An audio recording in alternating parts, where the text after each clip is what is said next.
যুদ্ধ মানে কি শুধুই মিসাইল আর বোমার শব্দ? একদম না। আসল যুদ্ধ শুরু হয় মনস্তত্ত্বে আর শেষ হয় ধৈর্যে। আপনাদের একটা শক্তি। গত 24 ঘন্টায় ইরান এমন একটা কাজ করেছে যা আধুনিক যুদ্ধের ইতিহাসে খুব একটা দেখা যায় না। ইরান তাদের টপ লিডারশিপের একটি শ্যাডো ক্যাবিনেট তৈরি করে ফেলেছে। মানে সোজা কথায়, কে মরবে আর তার জায়গায় ঠিক পরের সেকেন্ডে কে চেয়ারে বসবে তার লিস্ট তৈরি। মানে আমেরিকা বা ইসরায়েল যদি ভেবে থাকে ইরানের সুপ্রিম লিডার বা টপ জেনারেলদেরকে হত্যা করে তারা তাদের সিস্টেমকে কোল্যাপস করে দেবে, তবে সেই গুড়ে বালি। ইরান আজ সারা বিশ্বকে জানিয়ে দিল, ব্যক্তি মরবে কিন্তু সিস্টেম চলবে। আর সমুদ্রে যা হচ্ছে ওটা তো আর একটা হরহর মুভি। এটাই রিয়ালিটিতে স্বাগত জানাচ্ছি আপনাদের সকলকে। আমি অনুপ বিশ্বাস। আজ আমরা সেই খবরের ব্যবচ্ছেদ করব যা মেন স্ট্রিম মিডিয়া আপনাকে হয়তো এক লাইনে শুনিয়ে ছেড়ে দিয়েছে, কিন্তু আসল খেলাটা ওটা তো পর্দার আড়ালে। ইরান আর কোনো রাগঢাক করছে না। তাদের স্ট্র্যাটাজি এখন আর ডিফেন্সিভ বা আত্মরক্ষামূলক নেই। তারা এখন ফুল অফেন্সিভ বা আক্রমণাত্মক মুডে চলে গেছে। পার্সিয়ান গালফ থেকে শুরু করে হরমুজ প্রণালী পুরো এলাকাটাকে তারা আক্ষরিক অর্থেই একটা বারুদের বক্সে পরিণত করেছে। কেন বলছি? কারণ সোর্স থেকে পাওয়া খবরগুলো সাধারণ কোনো মহড়া নয়। এগুলো হলো এন্ড গেমের প্রস্তুতি। আমেরিকা তাদের এয়ারক্রাফট ক্যারিয়ার আনছে আর ইরান তাদের ওয়েলকাম জানানোর জন্য একটা জিনিস সাজিয়ে রেখেছে। এখন মূল বিশ্লেষণে ঢোকার আগে আজকের এই প্রতিবেদনের প্রধান 3টি ব্রেকিং নিউজ ঝটপট জেনে নেওয়া যাক, যা পুরো সমীকরণ বদলে দিয়েছে। আজকের প্রথম এবং সবচেয়ে বড় ব্রেকিং, ইরান তাদের সামরিক ও রাজনৈতিক নেতৃত্বের অটো পাইলট মোড অন করে দিয়েছে। অর্থাৎ যুদ্ধের ময়দানে যদি কোনো বড় নেতা বা কমান্ডার নিহত হন, তবে চেন অফ কমান্ড 1 সেকেন্ডের জন্যও ভাঙবে না। তার উত্তরসূরি ইতিমধ্যে ঠিক করা হয়ে গেছে। দ্বিতীয় খবর, পারস্য উপসাগরে ইরান তাদের কোস্টাল মিসাইলস ব্যাটারি অ্যাক্টিভ করে দিয়েছে। Range 2000 kilometre. অর্থাৎ শত্রু জাহাজ যদি বহু দূরেও থাকে, নিস্তার নেই। আসুন আজকের প্রথম এবং সবচেয়ে বড় ব্রেকিংটি দিয়ে শুরু করি। দেখুন, ইরান তাদের নতুন লিডারদের বেছে রেখেছে, কিন্তু এর গভীরতাটা বুঝতে হবে। আমেরিকা এবং ইসরায়েলের যুদ্ধের একটা পুরনো এবং পরীক্ষিত মডেল আছে। সেটা হলো, সাপের মাথাটা কেটে দাও, শরীর এমনিতেই নিস্তেজ হয়ে যাবে। টপ লিডারকে এলিমিনেট করো, সেনাবাহিনী অটোমেটিক দুর্বল হয়ে যাবে। কিন্তু ইরান এই গেমটা ধরে ফেলেছে। তারা এবার একটা হাইড্রা স্ট্র্যাটেজি নিয়েছে। গ্রিক মাইথোলজির সেই দানব যার একটা মাথা কাটলে দুটো মাথা গজায়। ইরানের এই নতুন পদক্ষেপের মানে হলো, সিস্টেম এখন ব্যক্তির উপর নির্ভরশীল নয়। আজ যদি ইরানের কোনো টপ জেনারেলকে টার্গেট করা হয় এবং তিনি যদি শহীদ হন, তবে ইরানি বাহিনী কনফিউজ হবে না। তারা শোক পালন করে সময় নষ্ট করবে না, কারণ প্ল্যান বি রেডি। যে মারা যাবে তার চেয়ারে বসার জন্য পরবর্তী ব্যক্তিটি আগে থেকেই ব্রিফিং নিয়ে বসে আছেন। তিনি ঠিক সেই জায়গা থেকেই অপারেশন কন্টিনিউ করবেন যেখানে আগের জন শেষ করেছিলেন। তাহলে ভাবুন, এটা শত্রুর জন্য কতটা ফ্রাস্ট্রেটিং। আপনি আপনার সবচেয়ে দামি মিসাইল খরচ করে একজনকে মারলেন, ভাবলেন এবার ওরা থামবে, কিন্তু দেখলেন উল্টো আক্রমণের ধার আরও বেড়ে গেল। ইরান পরিষ্কার বার্তা দিচ্ছে, আমাদের লিডারশিপ কোনো মিউজিক্যাল চেয়ার নয় যে একজন উঠলে আরেকজন দৌড়াবে। সব ফিক্সড।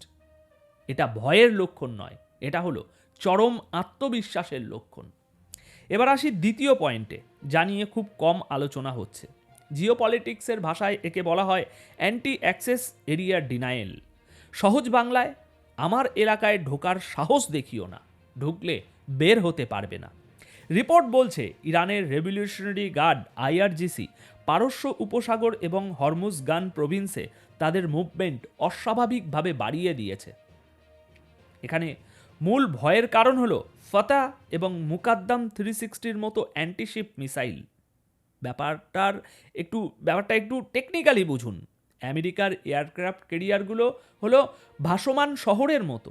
এগুলো আকারে বিশাল, শক্তিশালী, কিন্তু ধীর গতির। আর ইরানের এই মিসাইলগুলোতে কি আছে জানেন? টার্মিনাল গাইডেন্স সিকার, মানে হলো মিসাইলটি যখন টার্গেটের কাছাকাছি যাবে তখন সে নিজেই সিদ্ধান্ত নিতে পারবে জাহাজটা কোন দিকে নড়ছে। আপনি ডানে কাটবেন, মিসাইলও ডানে যাবে, আপনি বামে কাটবেন, মিসাইলও বামে যাবে। মানে সোজা কথায়, জাহাজের গায়ে আছড়ে না পড়া পর্যন্ত এই মিসাইল আপনাকে ছাড়বে না। একেই বলা হয় হ্যালো বাবু, আমি আসছি। আর এর সাথে যোগ হয়েছে আবু মাহাদি ক্রুজ মিসাইল, রেঞ্জ 1000 কিলোমিটারের বেশি। আমেরিকা যদি মনে করে তারা নিরাপদ দূরত্বে জাহাজ রেখে ইরানে বিমান হামলা চালাবে, তবে সেই দিন শেষ। ইরান এখন বলছে তোমার জাহাজ যেখানেই থাকুক আমাদের রেঞ্জের বাইরে নেই। এই যে হরমুজ প্রণালী, যেখান দিয়ে দুনিয়ার তেলের একটা বিশাল অংশ যায়, সেখানে ইরান এমন এক চক্রব্যূহ রচনা করেছে যে যুদ্ধ বাঁধলে শুধু মিসাইল নয়, সমুদ্রের নিচ থেকেও ড্রোন আর মাইন উঠে আসবে। এটাকে আমি বলি জিওপলিটিক্যাল চেক হোল্ড। ইরান আমেরিকার টুটি চেপে ধরার প্রস্তুতি নিচ্ছে। সোর্স আর একটা সাংঘাতিক তথ্য এসেছে সেখান থেকে। ইরান নাকি তাদের কোস্টাল মিসাইল ব্যাটারির রেঞ্জ 2000 কিলোমিটার পর্যন্ত বাড়িয়ে নিয়েছে এবং সেগুলোকে কমব্যাট রেডি মোডে রেখেছে। কেন এই 2000 কিমি? ম্যাপটা চোখের সামনে ভাসান। ইরান থেকে ইসরায়েলের দূরত্ব কত? ইরান থেকে ভূমধ্য সাগরে থাকা মার্কিন জাহাজের দূরত্ব কত?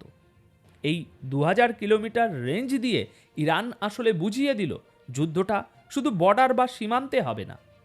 ইরানি সোর্স এবং টেলিগ্রাম চ্যানেলগুলোতে যে ভিডিও আর তথ্য ভাসছে তা যদি সত্য হয়, তবে মালাই কুলফি পাহারা দেওয়ার জন্য এই মিসাইল বসানো হয়নি।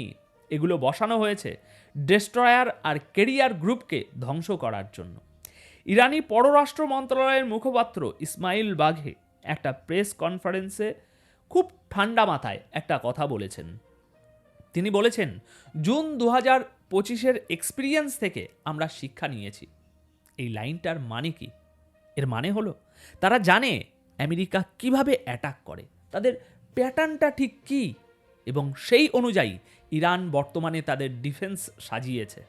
আর সবচেয়ে বড় কথা, ইরান শুধু আমেরিকা বা ইসরায়েলকে হুমকি দিচ্ছে না, তারা তাদের প্রতিবেশী আরব দেশগুলোর জন্য একটা রেড লাইন টেনে দিয়েছে।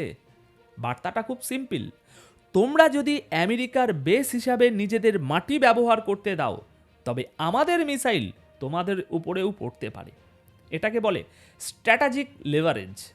ইরান জানে আমেরিকা হয়তো যুদ্ধ করতে চাইবে, কিন্তু সৌদি আরব বা আমিরাত চাইবে না তাদের তেলের খনিগুলো দাউ দাউ করে জ্বলুক। তাই ইরান প্রতিবেশীদের ভয় দেখিয়ে আসলে আমেরিকার হাত পা বেঁধে ফেলার চেষ্টা করছে। এখন আসি ইসরায়েলের কথায়। ইসরায়েল কি ভয় পাচ্ছে? তাদের হাবভাব দেখে তো তাই মনে হচ্ছে। আইডিএফের নর্দার্ন কমান্ড চিফ রাভি মিলো যা বলেছেন তা নজিরবিহীন। তিনি স্বীকার করেছেন আমেরিকা যদি ইরানে হামলা করে তবে ইরান চুপ করে মার খাবে না, আর ইরানের সেই পাল্টা থাপ্পড়টা গিয়ে পড়বে ইসরায়েলের গালে। কেন? কারণ ইরান জানে আমেরিকার সবচেয়ে দুর্বল জায়গা বা সফট বলি হলো ইসরায়েল। আমেরিকাকে ব্যথা দিতে হলে ইসরায়েলকে আঘাত করো। এই সমীকরণটা আইডিএফ খুব ভালো করে বুঝে গেছে। এখন আপনাদের মনে প্রশ্ন আসতেই পারে, ভাই এত কিছু তো শুনলাম, কিন্তু যুদ্ধটা কি আসলেই লাগবে, নাকি এটা শুধুই ওই দুই দিক দিয়ে পেশি শক্তি দেখানো হচ্ছে? দেখুন, আন্তর্জাতিক রাজনীতিতে একটা কথা আছে, ক্রেডিবল থ্রেট বা বিশ্বাসযোগ্য হুমকি। আপনি যদি বন্দুক বের করেন তবে প্রতিপক্ষকে বিশ্বাস করতে হবে যে আপনি গুলি চালাতে পারেন। ইরান এখন ঠিক সেটাই করছে। তারা জানে আমেরিকার অর্থনীতি এখন খুব একটা ভালো অবস্থায় নেই। এই সময়ে আমেরিকা চাইবে না তেলের দাম $200 পৌঁছাক। ইরান ঠিক এই জায়গাটাতেই খেলছে। তারা যুদ্ধের প্রস্তুতি নিয়ে রাখছে যাতে আমেরিকা ভুলেও ট্রিগার চাপতে না যায়। কিন্তু বিপদটা অন্য জায়গায়। যখন দুপক্ষই লোডেড গান নিয়ে একে অপরের দিকে তাকিয়ে থাকে, তখন সামান্য একটা ভুল বা একটা ছোট্ট ড্রোন হামলা পুরো বারুদের স্তূপে আগুন ধরিয়ে দিতে পারে। এখন যুদ্ধে কে জিতবে সেটা পরের প্রশ্ন, কিন্তু প্রশ্ন হলো ধৈর্যের পরীক্ষায় কে আগে হার মানবে। ইরান বলছে আমরা 30 বছর ধরে নিষেধাজ্ঞার মধ্যে আছি, আমাদের হারানোর কিছু নেই। কিন্তু তোমরা কি তোমাদের বিলাসিতা হারাতে প্রস্তুত? সিরিয়াসলি বলুন তো, আজকের এই পরিস্থিতিতে দাঁড়িয়ে আপনার কি মনে হয় আমেরিকা সরাসরি ইরানে স্থল অভিযান চালানোর সাহস করবে, যেখানে তারা জানে ইরান আফগানিস্তান বা ইরাক নয়?